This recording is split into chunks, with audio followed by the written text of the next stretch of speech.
आज के इस गरिमामय और सौहार्दपूर्ण वातावरण में एक हम सब इस महान योद्धा, महान शहीद और चिर परिचित इसी शहर के रहने वाले वीर को याद करने इकट्ठे हुए हैं। और मैं chairman United Global Peace Foundation Shri Meghraj Singh ji Royal की तरफ से आप सबका हार्दिक अभिनंदन करता हूं। आप अपना बहुमूल्य समय यहाँ निकाल कर आप पधारे हैं एक श्रद्धांजलि अर्पित करने ऐसे योद्धा को जिसने अपनी स्मृति हर एक के दिमाग में युग तक रहेगी और रहती आई है। जनरल सेक्रेटरी के बारे में मैं बहुत छोटे में बताऊँगा क्योंकि ये मेरा पहला उद्बोधन है और आगे आगे बहुत अच्छे वक्ता हम सब ने बुलाए हैं और वो डिटेल में उसके बारे में बताएंगे। आज हमारे बीच मौजूद है मुख्य अतिथि जनरल मानदाता सर। जब मैंने इनको इनवाइट किया तो आपने कहा कि मेरा आज मेडिकल चेकअप का अपॉइंटमेंट है, पर आपने अगर हमें इनवाइट किया है, बुलाया है, तो मैं अपॉइंटमेंट को स्थगित करता हूँ और आज ये हमारे बीच में पधारे हैं। इसी प्रकार फ्रंट रो में सबका इंट्रोडक्शन दे दिया गया है। मैं आप सबका, जनरल ऑफिसर्स और तमाम जो यहाँ पे वेटरन्स बैठे हैं, सर्विस ऑफिसर्स बैठे हैं, उन सबका मैं तहे दिल से स्वागत करता हूँ कि आप सब यहाँ पधारे हैं। और साथ साथ सभी वेटरन्स जो बड़ी संख्या में यहाँ जनरल साहब के प्रोग्राम पधारे हैं, उन सबका भी मैं हार्दिक स्वागत करता हूँ। और साथ में मातृशक्ति और जनरल साहब के सन और सुपुत्री, उनकी बेटे की बहू, सब पारिवारिक लोग यहाँ विराजमान हैं और बीकानेर से भी लोग पधारे हैं, उन सबका भी स्वागत करता हूँ। और उम्मीद करता हूँ कि आप सब ये स्मृति ले जाएंगे और अगले आने वाले सालों में भी ऐसे प्रोग्राम अपनी अपनी जगह जिस भी शहर में हो वो हमें करने चाहिए, क्योंकि ऐसी महान विभूति का जो याद करना अपने आप में एक यादगार बन जाता है। तो जनरल साहब के बारे में 4 चीज़ पर प्रकाश डालूंगा, उनकी 4 क्वालिटी पे जो मुझे जो मन में आया और मैं बोलना चाहूँगा। सबसे पहला है, जनरल साहब एक महान रणनीतिकार थे। उन्होंने जो फौज में जो हमारी टैक्टिक्स या स्ट्रेटजी सिखाई जाती है उससे अलग हटके ऑपरेशंस की रणनीति बनाई। और एक होता है ऑब्जेक्टिव, एक होता है बियॉन्ड ऑब्जेक्टिव। उनकी सोच जो दूरदर्शी थी, उनकी सोच ऑब्जेक्टिव तक सीमित नहीं थी। उनकी सोच थी कि look beyond objective and reach at the given speed and time. उन्होंने अपना टाइमिंग खुद नियुक्त किया, अपना रणनीति खुद बनाई और आज वो रणनीति अपनी मिलिट्री हिस्ट्री के गलियारों में आज भी उसकी गूंज चल रही है। हर मिलिट्री हिस्ट्री में, हर आर्मी के हर कोर्स ऑफ इंस्ट्रक्शंस में आपको याद किया जाता है और सिखाया जाता है किस प्रकार एक आक्रामक तरीके से आप अपने मुकाम को हासिल कर सकते हैं। जो उदाहरण मैं बताना चाहूँगा, पहला गोवा लिबरेशन का, दिए गए टाइम से भी पहले पैरा ब्रिगेड पंजी में सबसे पहले पहुंची और झंडा फहराया। ये जो समय तय किया गया था उसको फतह करने का, उससे बहुत पहले ही इन्होंने ये चीज़ हासिल कर ली। और ये इन्हें व्यक्तित्व के बारे में दर्शाता है कि इन्होंने जो प्लानिंग की थी उस प्लानिंग से भी बढ़ के आगे की सोच रखी और सबसे पहले पंजीम में झंडा लहराया और पुर्तगाल वालों को वहाँ से मार भगाया। दूसरा है उदाहरण नाथुला का। नाथुला 1967, जब भारतीय सेना 1962 के वॉर में चाइनीज आर्मी से परास्त हो चुकी थी, हौसले हमारे इतने बुलंद नहीं थे, उस दौरान जनरल साहब ने, इसके बावजूद कि ऑर्डर था कि पीछे हट जाओ, पर उन्होंने बोला न पीछे हटेंगे न पीछे मुड़ेंगे। वो जो हमारी धरती है हमारे पास रहेगी, हिंदुस्तान की सीमाएं वहीं रहेगी। इसी प्रकार आज का जो नाथुला है वहीं मौजूद है और हम सब वहाँ पे घूमने भी जाते हैं और वहाँ पे दर्शन करने भी जाते हैं। जनरल साहब ने एक जो शब्द आता है ऑडेसिटी, दुस्साहस, वो इतना ज़बरदस्त था कि चाइनीज़ 62 के बाद में बड़े हावी थे हिंदुस्तान पे कि हम तो नाथुला चौकी और लापेला पास ये सब ले लेंगे।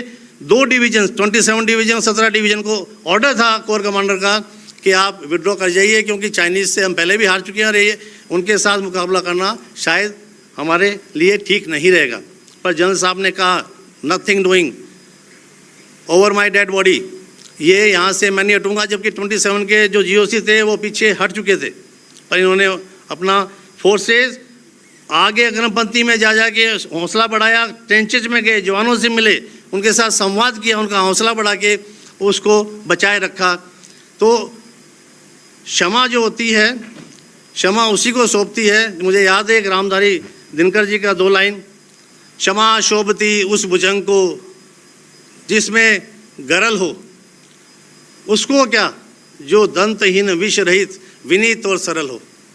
सरलता किसी मुकाम तक काम करती है, उसके बाद में अगर दुश्मन नहीं माने, जैसा कि भी आपने ऑपरेशन सिंदूर देखा है कि दुश्मन को अंजाम तक पहुंचाना हिंदुस्तान आर्मी ने बड़ी बखूबी से निभाया है, पहले भी निभाया, आगे भी निभाया। कभी भी आज तक हिंदुस्तान आर्मी ने हिंदुस्तान में कभी भी लेट डाउन नहीं किया। Always we have been ahead and we have been fighting and we have been raising the national flag on the top of the all kind of borders and hills. So general साहब की जो दूसरी मुझे बहुत अच्छी चीज़ लगी वो थी कि वो सोल्जर्स के जनरल थे, वो सैनिकों के जनरल थे। वो एक ओहदा ऊंचे होने के बावजूद भी बड़े सरल व्यक्तित्व के धनी, बड़ी उनकी जो भाषा थी बहुत अच्छी थी, सबकी सुनते थे, हौसला बढ़ाते थे और सबको ट्रेनिंग प्लानिंग, पर प्लानिंग के बाद में एग्जीक्यूशन जो था वो मैंने पहले आपको बताया है कि वो किसी एक जगह नहीं, उस जगह से उनकी आंख हमेशा दूर रहती थी कि मैं वहाँ तक कैसे जल्दी पहुँचूँ और दुश्मन को अपने ही मैदान में हराऊँ। तो ये बातें नाथुल्ला के बाद में जो इनका मेन ऑपरेशन था वो 1971, जो कि हिंदुस्तान सब कॉन्टिनेंट के एरिया में सबसे आज तक का न ऐसा हुआ न कभी देखा।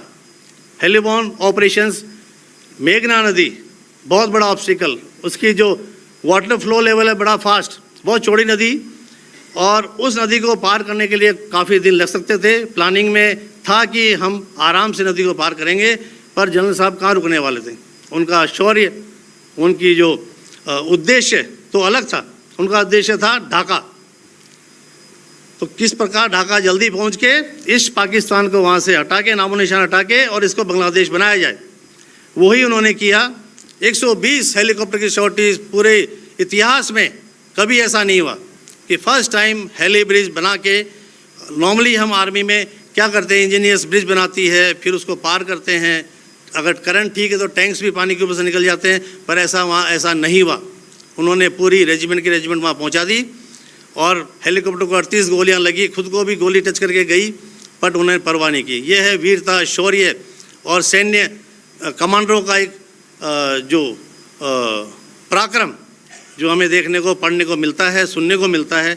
और तीसरा जो क्वालिटी मुझे उनकी जो पसंद आती है वो है कि वो बहुत ही असाधारण तरीके से उन्होंने जो सेना में बड़े ऑफिसर्स का, मैं नहीं बोलूँगा कहना नहीं माना, पर किसी हद तक उन्होंने उनका कहना मानते हुए आगे उनको लगा कि मैं आगे जा सकता हूँ तो वो गए। उसमें बहुत बड़ी रिस्क होती है। पढ़ाया जाता है कि एक प्लान करो, ऑब्जेक्टिव तक पहुँचो, पर बियॉन्ड द ऑब्जेक्टिव हम जो कार्रवाई करते हैं वो इतनी बड़ी कार्रवाई कभी नहीं हुई।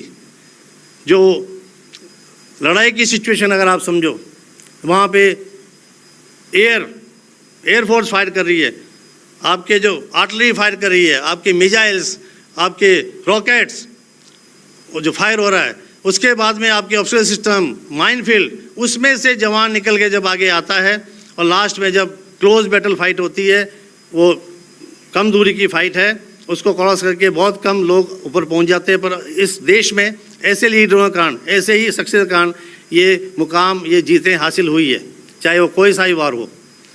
तो जनरल साहब का कहना था कि लड़ाई में 2 तरह की होती है, या तो जीतना है हारना। उसमें बड़ा संकोच और बड़ा हिचक होती है कि क्या होगा, परंतु अगर आप किसी उद्देश्य से, किसी एक कर्तव्य से और अच्छी प्लानिंग से और निडर और निर्भीक तरीके से आप आगे बढ़ेंगे तो आपको मुकाम जरूर मिलेगा। रिस्क टेकिंग कैपेसिटी अगर किसी इंसान में है, फौजी में तो बहुत होती है, बाहर भी होती है। Risk taking capacity will lead you to all the success. भगवान भी उसके साथ देता है जो रिस्क लेता है। तो यहाँ बैठे काफ़ी सारे वेटरन्स मौजूद है। मैं कम बोलते हुए अपनी वाणी को विराम देना चाहूँगा और आगे के वक्ताओं को आप सब सुनेंगे। जय हिंद, जय भारत।